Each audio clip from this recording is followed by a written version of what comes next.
la prière qui va amener le salut. C'est la prière qui va amener le miraculeux. C'est la prière qui va, amener le réveil. Et le peuple dit Amen. Amen.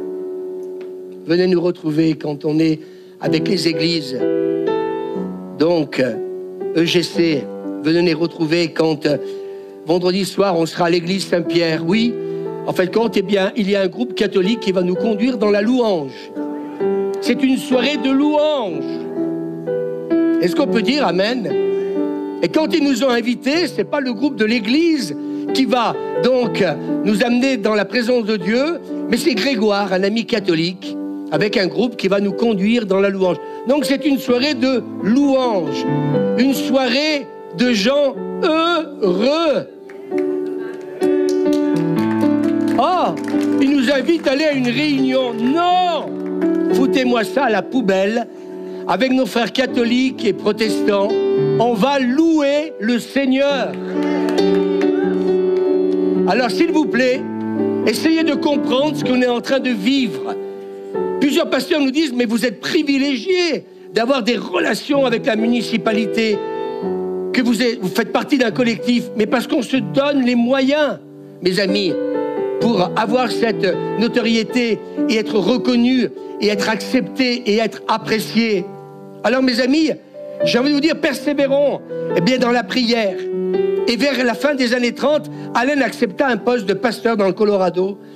Et cela va arriver du temps où l'esprit d'Allen fut poussé à rechercher le secret de la puissance de Dieu. Moi, j'aimerais dire, hier matin, on a vécu quelque chose de très fort. On était assez nombreux. C'était bon hier matin. L'Esprit de Dieu est descendu d'une manière puissante. Et je crois que quelque part, nous sommes en train, écoutez-moi, moi, c'est ce que je suis en train de vivre, de découvrir la dimension de la foi, de la prière et de la puissance depuis que nous recherchons sa présence. Est-ce qu'on peut dire Amen? Et le jeûne, pour donc Allen, était quelque chose qui était difficile pour lui. Vous savez, des fois, il y a des choses qui sont faciles pour des personnes et pour d'autres qui sont plus difficiles. Mais un jour, alors qu'il est interrompu de façon prématurée, alors qu'il est en train de jeûner, écoutez bien, le Saint-Esprit va lui parler, il va le convaincre de retourner dans la petite chambre de prière où il avait l'habitude d'aller, et il va dire à sa femme, s'il te plaît, enferme-moi dans cette chambre, parce que le Saint-Esprit me pousse à aller prier. J'aimerais vous dire que tous les matins, le Saint-Esprit nous pousse avec Suzanne à venir. Alors oui, mais votre emploi du temps, il est chargé. Bien entendu, il n'y a que le vôtre qui est, chargé. On peut toujours prendre des décisions. Et ça a été dit, donc, dimanche passé, l'obéissance. Et il a obéi. Et moi, je crois que si nous sommes en train de vivre ce que nous sommes en train de vivre, c'est parce que nous sommes en train, tout simplement, d'obéir à ce que Dieu nous a demandé de faire il y a 1 an et demi de cela. Et pour ma part, je commence vraiment avec Suzanne à voir le fruit de ces choses-là, de cette recherche de la présence de Dieu. Et il va s'enfermer dans cette chambre. Oh, il était content, il prêchait 30, 60 conversions. Hier, vous avez une journée chargée, nous aussi on a une journée très chargée, elle s'est finie très tard d'ailleurs, SMS, email, téléphone, etc., entretien. Oui, mais on est venu à la réunion de prière quand même, malgré l'emploi du temps qu'on avait. Le samedi matin, pour ceux qui ne travaillent pas, vous êtes les bienvenus. Et je crois que cette recherche de Dieu a fait la différence pour cet homme.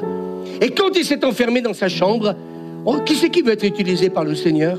On veut tous être utilisés. Mais il y a des moments, on a besoin, comme Moïse, de monter sur la montagne et qu'il y ait une rencontre avec lui. J'ai pas dit avec le pasteur, avec Dieu. Et il s'enferme, sa femme l'enferme dans la chambre. Ça veut dire que téléphone ou le reste, à l'époque, il n'y avait pas les portables, peut-être que c'était peut-être un bien.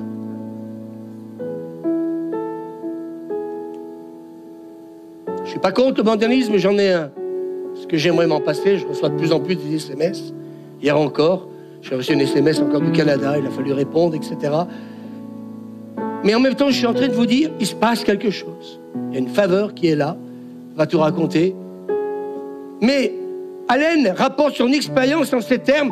Je commençais à me rendre compte que la lumière qui était en train de remplir ma chambre de prière, c'était la gloire de Dieu. C'est-à-dire qu'à un moment donné, la gloire de Dieu, elle est rentrée dans sa chambre.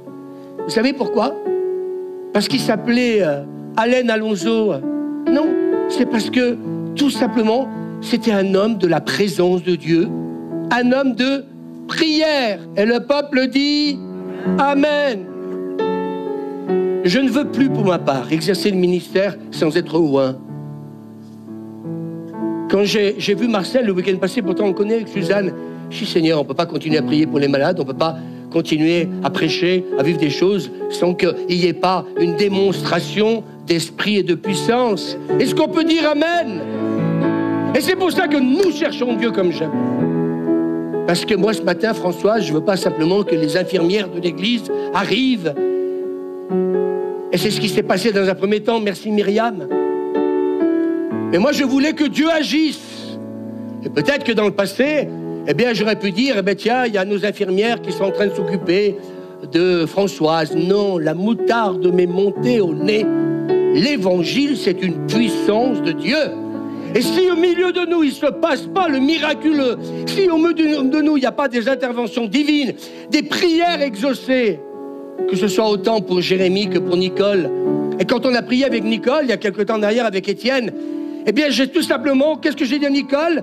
J'avais prêché sur quand 2 ou 3 s'accordent ensemble pour demander quelque chose. J'ai tout simplement repris, quand on a prié avec Nicole il y a 3 semaines de ça, j'ai repris ce que je vous avais prêché. Et j'ai envie simplement, non pas que de prêcher des messages, et Marcel avait raison. C'est pas que prêcher des messages, mais nous voulons, mes amis, rentrer dans l'accomplissement de ces paroles, sa parole que Dieu nous a donnée. Ce matin, écoutez bien, peut-être que tout à l'heure, je vais faire un appel, d'une manière peut-être très particulière. Ça va vous donner envie. Mais, et tout à l'heure, je me disais, mais est-ce qu'il faut prier pour toute l'Église? Et puis, le côté humain, charnel de Louis, c'est dire non. Parce que s'ils ne cherchent pas Dieu, pourquoi prier pour eux? Waouh, c'est dur ce qu'il nous dit. Ben oui, si tu viens que le dimanche matin à l'église, excuse-moi, tu ne pourras jamais rentrer dans cette dimension-là. Vous savez que Marcel, il prie la nuit? Vous savez que Marcel Comenan, il ne prie pas que le dimanche matin, il y a un quart d'heure là-bas. C'est un homme de Dieu, c'est-à-dire c'est un homme de la présence de Dieu. Quand il reçoit des paroles de connaissance, tout le reste, c'est parce que Dieu lui révèle. Mais comment? Entre 2 réunions ou un petit dimanche matin? Non, il reçoit ça dans la présence de Dieu. Je suis en train de commencer, moi aussi, à expérimenter des choses. Je n'en ai pas parlé à Suzanne, mais la nuit, maintenant, il commence à m'arriver, à voir des choses dans l'esprit. Et je sens qu'il y a quelque chose qui est en train de se passer. Mais vous allez voir, dans ce qu'il a vécu, vous allez tomber par terre. Ça donne envie, quand on voit ce qu'on a vécu, ce séminaire, on a envie de se dire, mais s'ils le vivent, s'ils l'ont vécu, eh bien, on peut le vivre aussi. Mais, mes amis, cherchons Dieu ensemble. Et je disais dimanche passé, ensemble dans la foi, ensemble dans la prière, ensemble dans cette quête de vouloir voir la gloire de Dieu. Alléluia, amen. Et sa présence, est tellement réelle et puissante. Il dit que je sentais que j'allais mourir là. Vous savez, quand Dieu vous touche, on ne fait pas que rire dans l'esprit. Quand la gloire de Dieu nous tombe dessus, l'air devient irrespirable. Je connais un homme de Dieu, un pasteur, qui nous a raconté qu'un jour, il a vécu cette dimension-là. Et même quand il passait en voiture, donc un Français, ça ne remonte pas à un siècle de ça, il disait que même quand il passait en voiture, eh bien, il regardait les gens tombaient par terre tellement que la puissance de Dieu était là. Mais il disait, c'était tellement fort qu'il disait, mais j'allais mourir, je n'arrivais plus, à respirer, j'arrivais plus à contenir Dieu dans toute sa gloire et sa présence. Et je crois qu'il a fait une erreur monumentale parce qu'il a dit, Seigneur, s'il te plaît, arrête tout ça, je vais mourir. Il ne faut jamais dire ça à Dieu, même si c'est très dur de vivre ce que l'on vit. Et à partir du moment où il a dit à Dieu ces choses-là, ça s'est complètement arrêté. J'aimerais vous dire que chercher Dieu, relisez un peu la parole. On allait chercher les gens, on les attachait par une ficelle, parce que quand Dieu descendait, une corde, parce que quand la gloire de Dieu tombait, les gens pouvaient mourir dans la présence de Dieu à cause de la sainteté de l'Éternel qui était en train de se manifester. Cette dimension, tu veux la vivre, il est en train de la vivre, Alain. Il est baptisé du Saint-Esprit, Dieu le bénit, 30, 60 conversions, mais il n'a pas fait encore cette véritable rencontre avec ce Dieu puissant. Et si on a Dieu, je ne suis pas en train de vous prêcher ce matin, je suis en train de vous dire, nous aspirons à cela. On veut qu'il se passe quelque chose. Moi, je ne veux pas passer d'un séminaire à un autre séminaire. Ce qu'on a vécu le week-end passé, moi, je ne peux pas l'oublier. Ce qu'on vit depuis quelques semaines, je ne peux pas l'oublier. Il y a un niveau, il y a quelque chose qui est en train de venir. Il y a quelque chose qui est en train de monter. Il y a une action de l'esprit, il y a une gloire qui arrive. Et vous pouvez dire Amen. Il dit alors, comme un tourbillon, j'écoutais sa voix. Écoutez bien, j'écoutais sa voix. Ah, vous croyez que Dieu peut parler? Bah écoutez, oui, parce que Dieu a parlé à Moïse. Il dit, c'était Dieu. Il était en train de me parler. C'était la glorieuse réponse que j'avais recherchée avec tant de soin et que j'avais attendue depuis ma conversion à l'âge de 23 ans. Alors que Dieu me parlait, moi, je prenais des notes. Quand tout fut écrit sur la liste, Dieu parla encore une fois et dit, voilà la réponse. Et Dieu va lui donner la réponse. Alors, bien entendu, on veut tous vivre ça, mais il y a un prix à payer. T'es prêt à t'enfermer dans ta chambre? Oh ouais, mais j'ai des rendez-vous aujourd'hui, hein. Ben, continue à faire ça, que tu sois leader, pasteur ou chrétien. Continue ta vie, si tu veux. Nous, on veut plus ça avec Suzanne. Moi, j'ai des gens maintenant qui commencent à appeler un peu de partout, non pas qu'en France. Ça se faisait pas avant. Parce que je crois que Dieu peut utiliser que des hommes et des femmes qui sont pleins de Dieu, qui ont touché cette gloire au point d'en être transformés, au point de donner envie. Moi, quand j'ai regardé Marcel, tout le week-end passé, il donne envie. Et Dieu l'utilise parce qu'il est disponible, parce qu'il cherche sa présence, parce qu'en fait, quand tu te renouvelles dans sa présence, est-ce qu'on peut dire amen? Tu te renouvelles dans sa présence. C'est pas ton titre qui va renouveler, excusez-moi les leaders et vous tous, c'est pas ton titre qui va renouveler ce que tu es, c'est sa présence. On a fait un jeûne et prière avec toute l'équipe de l'AEF pour la rencontre. Vous savez ce que Marcel il a choisi? Moi j'étais encore bien placé, c'était 10h du matin. Lui il a choisi de minuit à 2h du matin.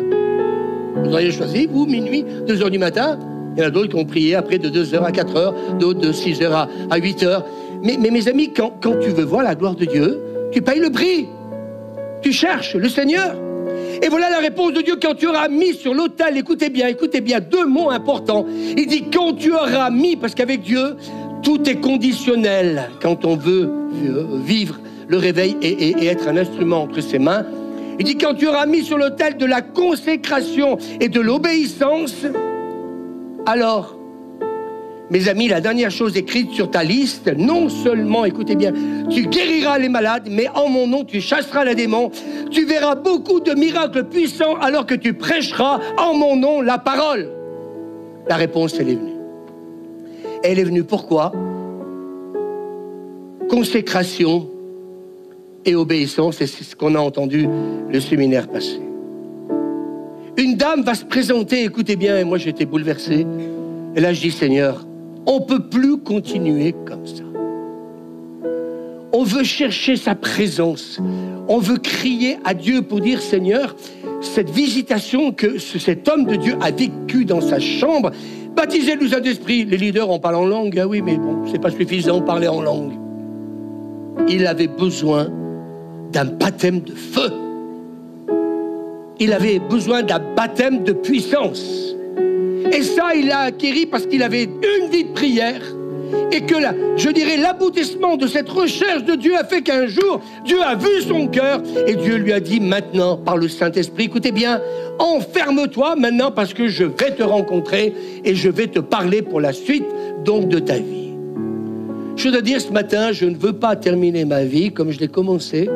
Nous voulons la terminer dans la gloire de Dieu et la puissance. Est-ce qu'on peut dire amen? Et une dame va se présenter, écoutez bien, avec son fils de 4 ans lors d'une croisade, donc dans l'Alabama. Le garçon, écoutez bien, ça va encourager plusieurs, était atteint de plus de 20 maladies. Il était sourd, écoutez bien, il était aveugle, il était muet. Il n'avait même pas d'organes sexuels ni de pieds. Écoutez bien, sourd, aveugle, muet, n'avait pas d'organes sexuels ni de pieds. J'ai parlé de plus de 20 maladies. Cela faisait une semaine, écoutez bien, que la dame, la maman donc, assistait aux réunions qui se déroulaient donc en journée. Et durant les sessions de jour, différents hommes de Dieu prêchaient donc des messages de foi. Est-ce qu'on peut dire amen? Et là, j'ai réalisé pourquoi depuis 6 semaines, je prêche sur la foi. En fin de compte, ce séminaire ensemble dans la foi, ce que Dieu est en train de dire à l'Église, il faut que le niveau de foi augmente au milieu de nous. Arrêtons d'être des chrétiens qui se plaignent, qui est toujours en train de voir ce qui ne va pas. Oui, Dieu est capable de donner un travail. Ah, Jérémie, c'est trop beau pour être vrai. Oui, mais tellement beau que Dieu l'a fait. Ce portable, c'est pas possible. Il est paumé, il est perdu, la valise aussi. C'était pas une valise en carton, au moins, non? Oui, mais Dieu le fait. Ah, vous allez me dire, ouais, mais bon, il exauce même un portable. Oui, il exauce toute prière. Faite avec foi, avec conviction, avec détermination. Alléluia. Ce qu'on a vécu vendredi soir, il a fallu des années de travail. On peut lire à l'équipe pastorale, de rassemblement, de patience. Si les pasteurs m'écoutent, eh bien, vous me pardonnerez. La patience pour dire, rassemblons-nous. Maintenant, il faut agir. La parole prophétique a été donnée. Maintenant, il faut travailler à l'accomplissement de la parole prophétique. Est-ce qu'on peut dire amen? Travaillons ensemble à l'accomplissement de toutes les paroles prophétiques qui nous ont été données. S'il vous plaît, ce matin, ne restez pas assis simplement sur une chaise et faire votre béat le dimanche matin. Je sens que le Seigneur veut nous dire ce matin, comme il l'a dit à cet homme, il y a plus. Il y a plus. Mais ce plus viendra si mon peuple est affamé. Moi, il y a un pasteur vendredi soir que je ne vais pas citer, je l'ai dit tout à l'heure. Il m'a dit, à nos réunions de prière, on n'a personne. On fait des jeûnes et prières, il n'y a personne. Quand vendredi soir, je vois qu'on est 37 allées de l'église, là-bas, mon cœur de pasteur se réjouit. Mais ne lâchons rien, continuons. Est-ce qu'on peut dire amen? Alors, ces hommes de Dieu prêchaient la foi. Est-ce qu'on peut dire amen? Pour encourager la foi des malades. Pour encourager la foi des malades. Et cette femme, quand elle entend dans la journée ces hommes de Dieu parler de miracles, parler de guérison, eh bien, il nous est dit que le niveau de foi a augmenté. Ouais, mais ce matin, pasteur, j'ai mal au dos. Non, elle a un fils, mes amis, qui est muet, qui est aveugle, qui n'a pas de pied, qui n'a pas d'organes, etc., etc. Plus de 20 maladies. Mais mes amis, la foi qui est prêchée par ces hommes de Dieu dans la journée, va la rendre déterminée et se dire que mon fils, Dieu peut le guérir. Ah, si tu pouvais le guérir simplement, qu'il retrouve la vue. Ah, je ne te demande pas de le guérir complètement, juste au moins, ou peut-être la vue, ou peut-être qu'il soit plus muet. Écoutez bien, cette atmosphère de foi qui était palpable dans ce chapiteau où ces hommes de Dieu prêchaient la parole, prêchaient la foi, prêchaient le miracle. Eh bien, cette foi, mes amis, elle a touché cette femme, mes amis, parce que tous ces gens-là, ils étaient dans l'attente d'un miracle. Est-ce que nous venons à l'église dans cette attente d'un miracle? Est-ce qu'on peut dire amen? Est-ce qu'on ne peut pas le week-end prochain venir? On va venir à l'église dans l'attente que le miraculeux se produise. La réunion du soir était dédiée au miracle et à l'imposition des mains par Alonso Allen. Cela faisait 1 semaine que la dame, écoutez bien, assistait aux 3 réunions.